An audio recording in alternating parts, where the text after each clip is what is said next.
I'm taking over, that's a promise, not a threat. Uppercut season off top, you stop breathing.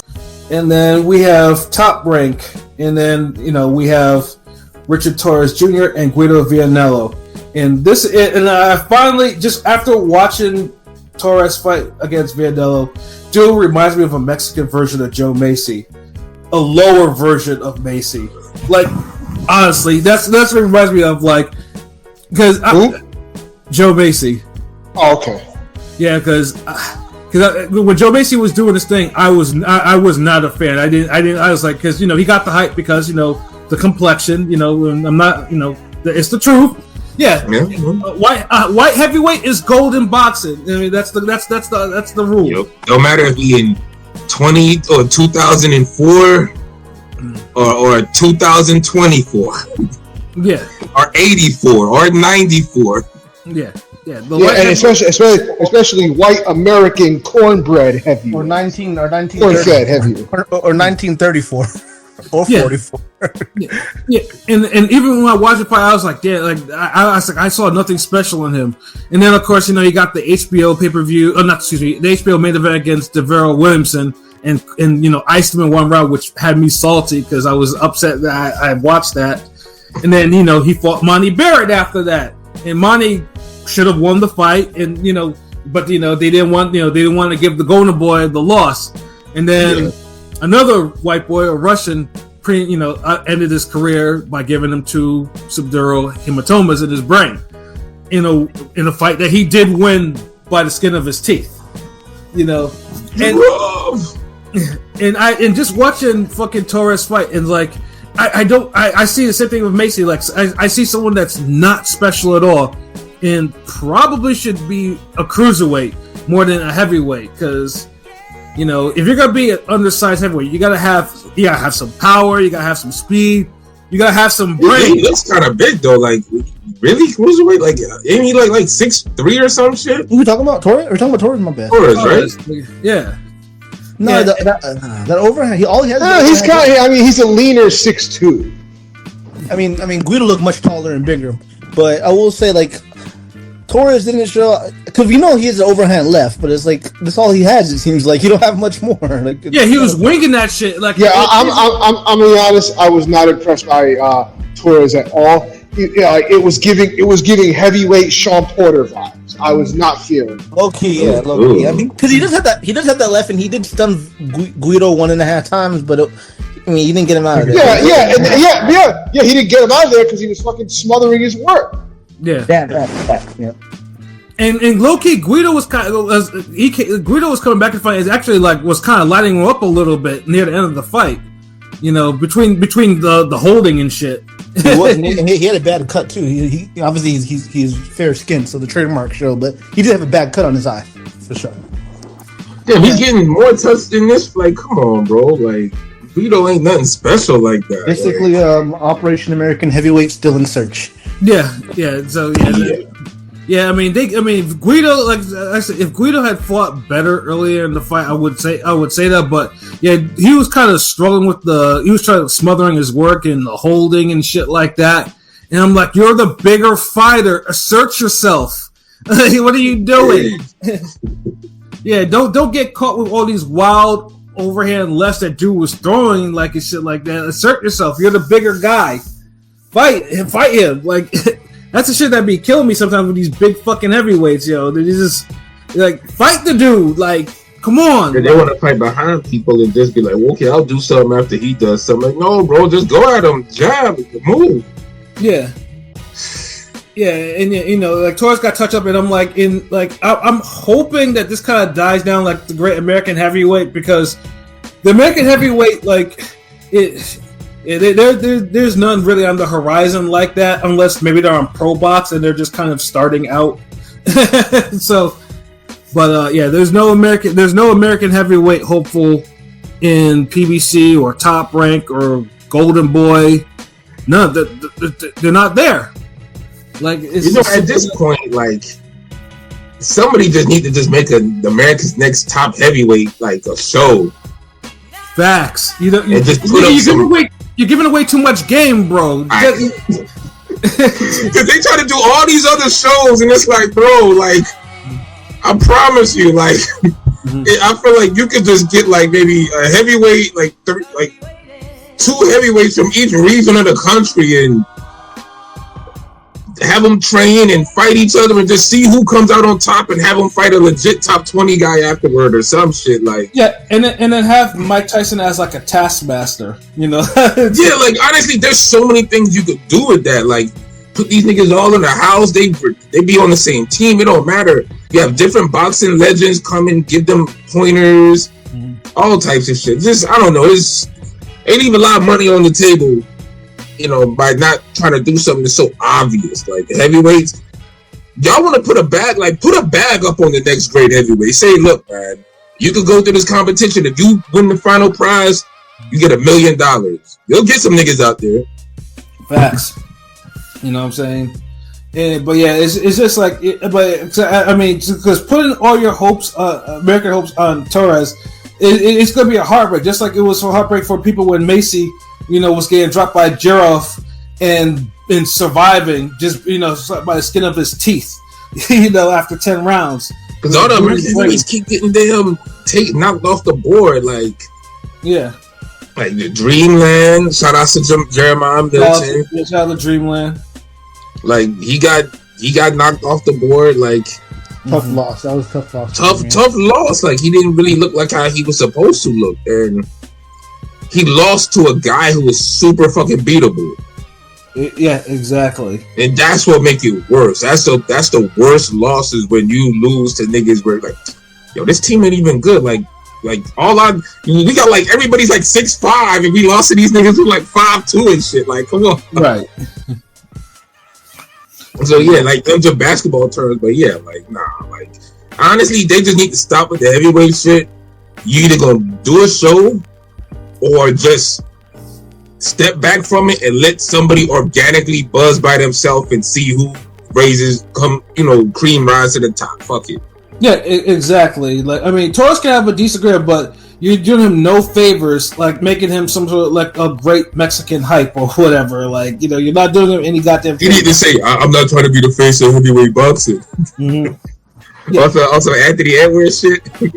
Yeah, I mean, yes, Jared Anderson is a dud, and who even knows what he's doing like that. But you got Anderson. I'd pick Anderson if his head was in the game. I'd pick Anderson to beat Torres. LB asking for a grassroots movement at heavyweight. Yeah, good luck with that. That's why I suggested the show. Like they could boost it. There could be something. There's an incentive out there. They could do something if they wanted, but if not, like it's not even going to be a grassroots heavyweight movement. It's just really going to be one motherfucker in the grass somewhere that just emerges. It ain't going to be a bunch of them, but I'm just saying, like. We just gotta have to just turn our backs on that shit and just let it happen. It's like, you know how they say a watch pot never boils? Mm-hmm. That's the heavyweight division. We keep watching and looking, hoping we see like, okay, who's the next Mike Tyson? Who's the next Holyfield? Who the next Riddick Bowe? Who the next? Fuck it, who's the next Wilder at this point? God damn. Shit, like nigga,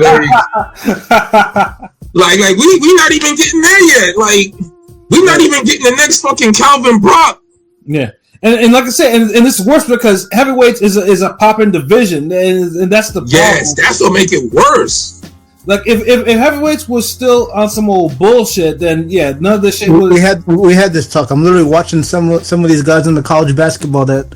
In a different world, they would have been boxers. It is what it is, man. Man, I'm told, man. What Freddie Fox out here, man? Saying, like these, so one of these niggas are, and one of these NFL niggas trying to get a roster spot. It's a fucked up game, man.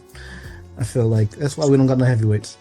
But that's a boxing problem because boxing isn't promoted enough to where you can inspire future heavyweights. Start putting some goddamn heavyweight fights on fucking Netflix. Jake Paul. But I know he's saving the women's part of boxing, so Jake Paul can't save everything. Like one of the other motherfuckers step up. Damn. But yeah, no, it's a shame. But I mean, like I said, Torres has a lot of work to do, and hopefully Top Rank is not gonna try to rush him into this fight because he got by Guido by the skin of his fucking teeth in a hard ass fight. So it's just like, yeah, you guys. The same Guido that fucking getting all these goddamn opportunities after getting stopped by fucking Johnny Rice. Jesus. Yeah, it's terrible. Like, you know. Yeah, dude. Every time he has a fight, I make it a point to bring that up. You should, yeah. It's terrible that Johnny right now can't get no fights. Johnny's working he's working an honest job. You know, getting his money. It looks like he's enjoyed his life, but it's unfortunate because he stopped the guy that headlined the last heavyweight fight on him. He's blackballed for no reason. Like, it's literally for no reason because they want him beat. PBC, Top Rank, they want him beat because he upset their prospects. He took their zeros. And see, that's the problem with boxing. Like, there's too many agendas and narratives. You have a guy who has a great personality, marketable demeanor, speak good, all of that shit. Style is entertaining, throws big punches, big size dude, like one of the super heavyweight motherfuckers y'all always talking about we need to have. And instead of saying, you know what, he's on a little win streak, let's kind of push him and let's get some, see if we can make him into something, you know, more marketable, you know. Let him be a good B-side to somebody on the come up. Instead of y'all doing that, y'all niggas say, fuck it, god damn it, like, he wasn't supposed to win. Yeah. Don't call him back, let him go. Like, and it's like, y'all mad, like, what kind of shit is this? Like, so boxing hurts itself sometimes. And if you somebody who in basketball and you got an uncle or a cousin or a friend that watch boxing, and you seeing how the Johnny Rice shit played out, do you really want to go into boxing? Yeah, exactly. The Johnny Rice told him he can play fucking ball. Like, yeah, it's a shame. Y'all reduce this man to just working and doing skits on TikTok, bro. Like, like. Dude deserves. I mean, let's say if Turkey wants to give him a bag, he actually probably deserves a bag more than some other fighters for that matter. Yeah, like, god damn, like. Yeah. My bad. Like I feel that shit. That's all. I get more upset than he do. I can tell you're frustrated with it. That shit's just fucking no. Because god damn it, these fucking crackers always just fail forward. They fall upward. Like god, it's like that goddamn cop from The Wire. Like hurt. Life in a nutshell. Yeah. These crackers are fucking just fall. They'll fail forward, and I just get sick of this shit. Like, god damn it! Like y'all always make them heroes for nothing. Yeah. But yeah. The next subject, man. Fuck that nigga shit. Even when they fall, they land on a bunch of money.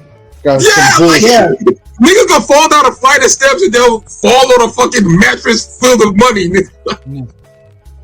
I can't. I'm done. Like, fuck it. And then, so I know in the co-man, whoever I forgot, it was either P or Pie. Whoever mentioned that Rodolfo Delgado just being like unimpressive, even though he has big power. Yeah, he's Barboza Jr. remix. That's what I said. Yeah. So he was. With more power. Yeah, with more power. I mean, he got more power, you know, but he's the same position he was, and this fight isn't really going to propel him, you know. Yeah, it was a good fight, I guess. It was a decent fight. It was a decent fight, but I expected more from him against Elvis Rodriguez because Elvis almost had him out of there in the ninth. He got robbed of the KD. I felt like Delgado got dropped on the ropes. Maybe that's just... Yeah, that's wait. This Elvis Rodriguez, he fought? Yes. He arguably got. I heard his team's actually gonna fucking try to Delgado, but it's very argue about it. Like, yeah, it was debatable. It really should have been a draw. I feel like. Yeah, it was. But Delgado again, like he's like Barboza, like he's. Hold on, wait. He was back on the top rank card. Elvis been back with top rank, dog. He been back with top rank for like 3 or 4 fights. Yeah. Yeah, oh fuck yeah, I seen one of them fights and shit. He got dropped back. And the TFP, my bad. Yeah, okay. Yeah, it's just like I mean, Elvis, he gave him a good fight though, but it's with Delgado. Delgado clearly has something, but I don't know what it is though. But he's not assertive enough to actually use what he has. So exactly, and that's the frustrating thing. Like Duke can actually be a star, but he holds back a lot. And he fights down to the level of his opponents too much. And it's just like, you know, like like that should have been a much clearer win instead of a majority decision. But God damn. Yeah, but I mean Elvis. Because he fucking let Elvis dictate the terms half the time. Honestly, I know it's such a cliched thing to say, but be first. Fucking be first. He let Elvis dictate everything. Yeah, and I'm like, Dago has the most power. Like you have more power than him. Yeah, you're big. I mean, Elvis has pop, but you have bigger pop. But yet you're letting him. You're fighting on his terms. No, motherfucker, press. Get on the inside. I wouldn't say he was pressing the issue more than Elvis was, but yeah, I know what you mean. He wasn't pressing the issue. Yeah, but by that point, it was kind of too late. Like before he really started to get really any type of real aggression. It was just okay. Yeah, I'm gonna plod forward, but the plodding forward where it's of no substance. There wasn't a lot of substance behind plotting forward. It's plotting just to plot, and you know how I feel about that. Yeah. You gonna have fuck around and have a damn 118, 110 scorecard with that shit. Yeah, and that's the frustrating part about it because he should have he should have really a KO would have really separated himself, but it was just he kept and then he got a majority decision. I'm just the opportunity was just wasted, and I'm just it was just come on, you're better than that, back to the drawing board. Yeah. Clearly, that's basically what it is. Back to the drawing. I wish more fighters fought with the urgency of Jahai Tucker, who that boy has motivation. If there's one thing. Yeah, if I was basically one loss away from getting cut, I'd fight with urgency every fight. He's been doing his thing. I mean, I expect a little more. From Troy Williamson, but he got the job done. That motherfucker Jahai is basically on a fucking lifelong probation. One more fuck up and you're done. He's on a final written warning. The nigga's on a final written warning. Well, Pat called them shits pink slip fights.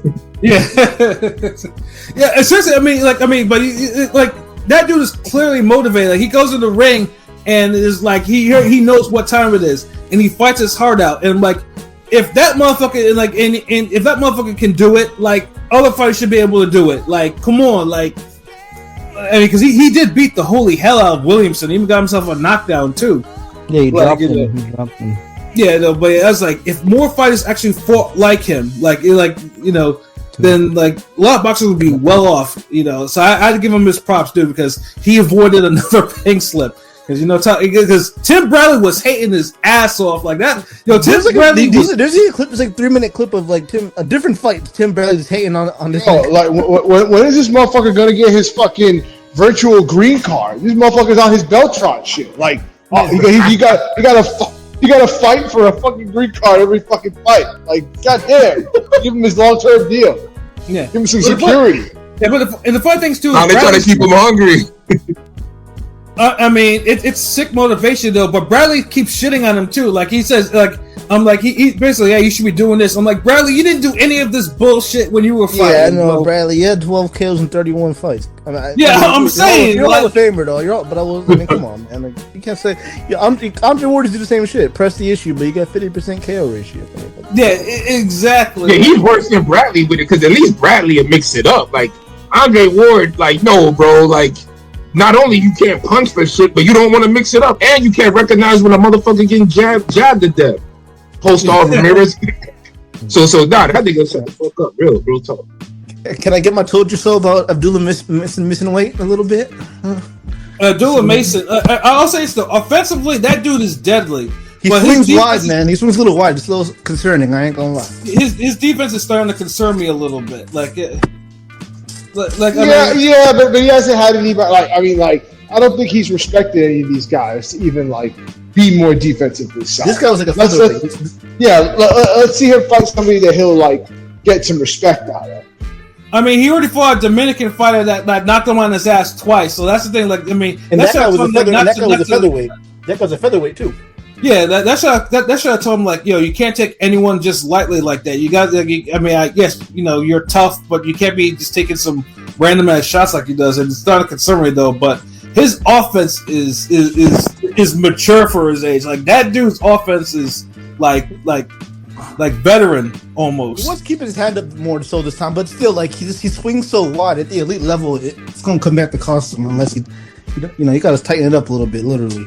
He did, but he beat dude's ass though. There's no question about that shit. And that guy went the distance with Espinoza. I mean, Espinoza's the 126, whatever, the tall ass featherweight champ, but still, it's still a good win for the young kid. The kid just turned 21 that day. He just turned 21, so. I know Marquise wanted me to mention that Abdul Mason still needs a barber, even for that new haircut he had and all. Yeah. Yeah, no. I mean, hey, sometimes it just bees like that. Maybe he just wanted to keep it rugged for this fight. But yeah, Mason though. I mean, I still think Mason is. I think we all think Mason is a future world champion in the making. It's only a matter of time. He's probably going to get a title shot probably the next year or two. If even that. Mason did this thing though. So I can't hate on him though. But yeah, because it's soon. Yeah, you got to up his competition a little bit just to make sure he understands that you got to protect his chin more. Yeah, I will say, like I was going to say before when you said like his offense, he is very aggressive on offense, and he definitely has no issue just letting his hands go. So I'll give him that. Yeah. Yeah, and like I said, we just talked about fighters asserting themselves. That motherfucker asserts himself, so it's like, we can't hate on niggas that are asserting themselves offensively, but it's just his defense. He just needs to tighten up just a little bit more, so he's not suffering flash knockdowns from check hooks or wide left hooks and shit like that. But yeah, I think that's really all to mention on the top ranked card. And Bradley needs to stop hitting before Bradley gets the pink slip like Ward did for not being a company man. Seriously.